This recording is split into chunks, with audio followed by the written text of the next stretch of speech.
Hunter x Hunter looks like a comfort anime. Bright colors, adventurous vibes, smiling kids sprinting through the forest, chasing their dreams like nothing bad has ever happened in the world. Well, my boy, that is a lie. This show does a great job at pretending this shit is sweet, but the longer you sit with it, bro, you start to realize this anime isn't here to comfort you. Bro, it's trying to test you. And the part that really hits different, bro, is the fact that Hunter x Hunter doesn't warn you when it's about to get dark. That shit just gets tragic real quick. So we gotta talk about this peak, bro, because I watched this shit live with y'all, and let me tell you, this anime is peak.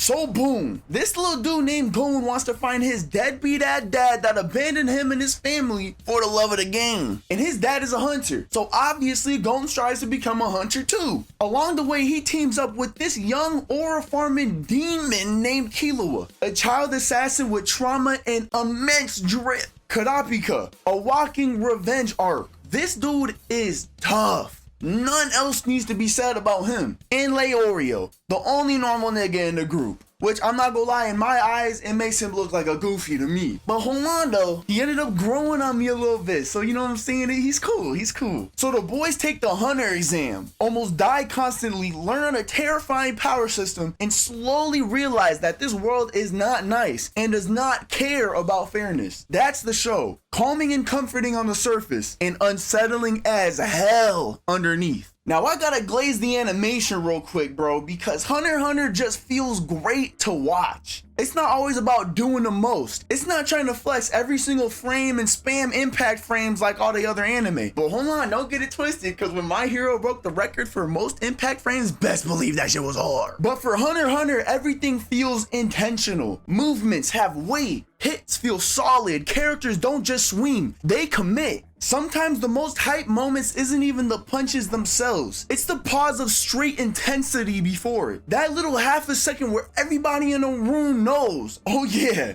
some shit is about to go down. The show knows when to go crazy and when to chill and pull back and let the tension breathe. And when it does turn up, bro, it turns up. The animation pops when it needs to, then calms down at the perfect times. No visual overload, no unnecessary flashes, just clean, confident animation that lets the story cook. Which honestly, bro, that fits the anime perfectly. Now I gotta yap about my boy Gon Freaks because, bro, let me clear something up, man. I be hearing people calling this little nigga smart. Like, hold on, bro, you're pushing it a little bit. Gon is pretty dumb. He's not book smart. He's naive about the world. He misses social cues and he takes things way too literally. But at the end of the day, bro, he is literally just a kid, 12 years old. Like, if you sat Gon down with a textbook, yeah, he's cooked, bro. And don't ask him to name any of his abilities, bro, because, yeah, you might just fry his brain. But here's the problem, gang. Gon is actually terrifyingly sharp when it actually matters.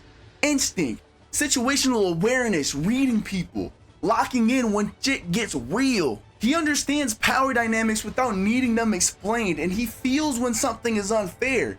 And once he commits, this dude does not hesitate. That's what makes him dangerous. Not intelligence, commitment. And when you notice that he'll take shit way too far to get what he wants or for the sake of his friends, yeah, this is a scary little dude, bro. Now for Killua, this dude is one of the most tragic characters in the show, and he hides it perfectly. He's just a good kid raised by professional murderers, trying his hardest to be human, to simply be a normal kid, bro. He has no other dreams or goals. He was literally a little killer since he popped out the womb. That's all he knows. And Killua doesn't just become Gon's best friend. He's his emotional regulator.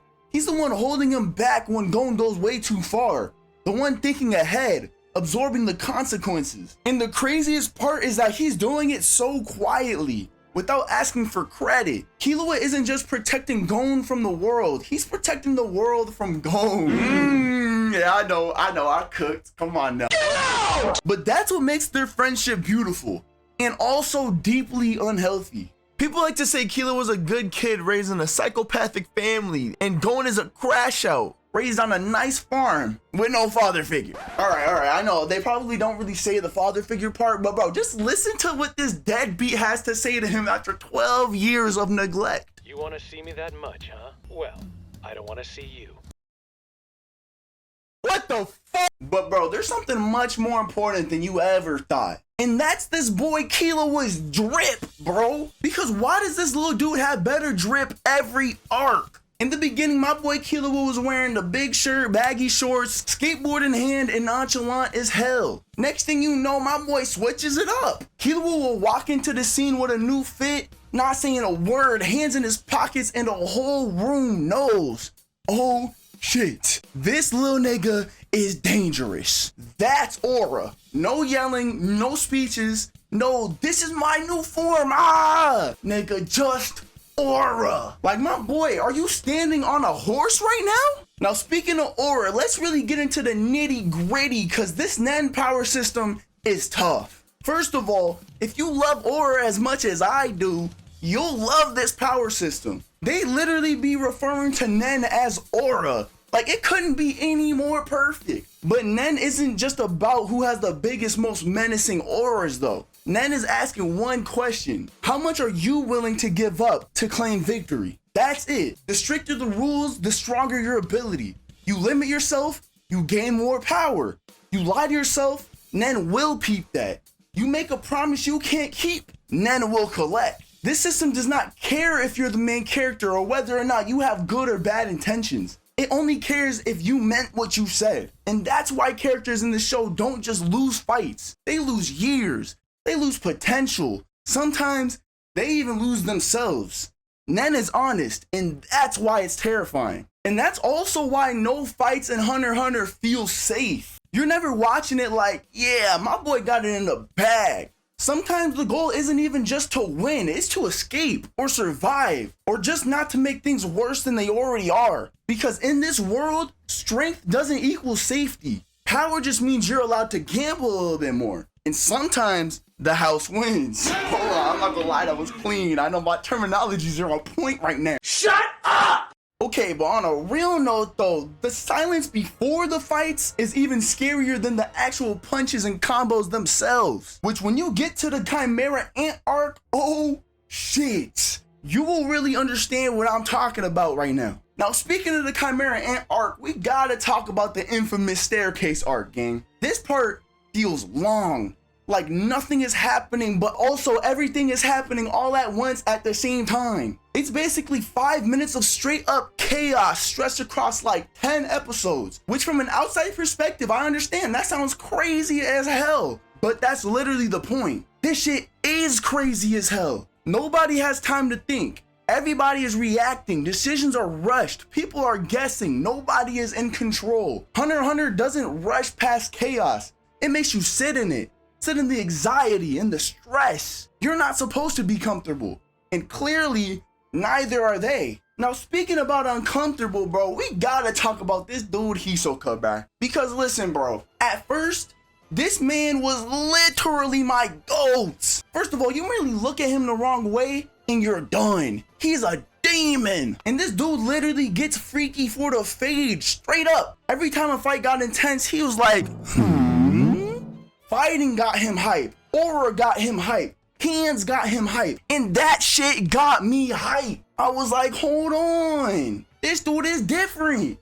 This dude is tough. But then this dude started saying a little too much, bro. He was getting a little too comfortable. But like, I thought, hold on, okay, it's not what it sounds like. Then that one scene came around, bro. And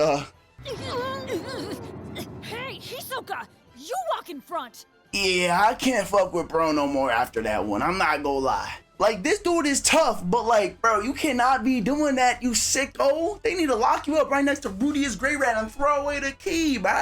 Ugh. And that's when it really clicked. My favorite character is actually Kurapika, bro. Kurapika is tough. Now, I'm not gonna say exactly why for those who actually haven't seen it yet, but bro, just know my boy is a menace. Now, speaking of menaces, bro, the villains in Hunter x Hunter do not announce themselves. They arrive. You got rookie crushers who wake up in the morning specifically to ruin people's dreams. But I'm not gonna lie, they were a bunch of goofies, let's be real, so we don't really have to spend too much time on a person like this. But then we meet the Phantom Troop. They don't care about morals. When they pull up, just know nobody is safe. And later, something way worse comes to light. These villains don't explain their ideology. They don't monologue about justice. They just exist, and the world bends around them, which makes every encounter feel so unsafe because you're never sure who's actually in control of the situation. And if you know what's coming later, and I'm talking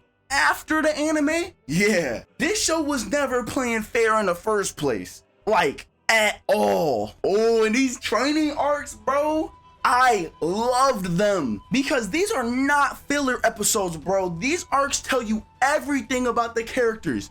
You just gotta pay attention. How they train, how far they push, how they react to limits. Some train smart, some train recklessly. And if you pay attention, you can actually tell who's gonna crash out later, just by how hard they're training early on. This anime foreshadows trauma and chaos through hard work, determination, and pain.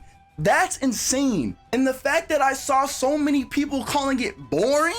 What? Yeah, bro, respectfully, your reading comprehension is trash. You know what? Nah, I think you just might be trash, bro. Now, Hunter x Hunter isn't just dark because it's edgy.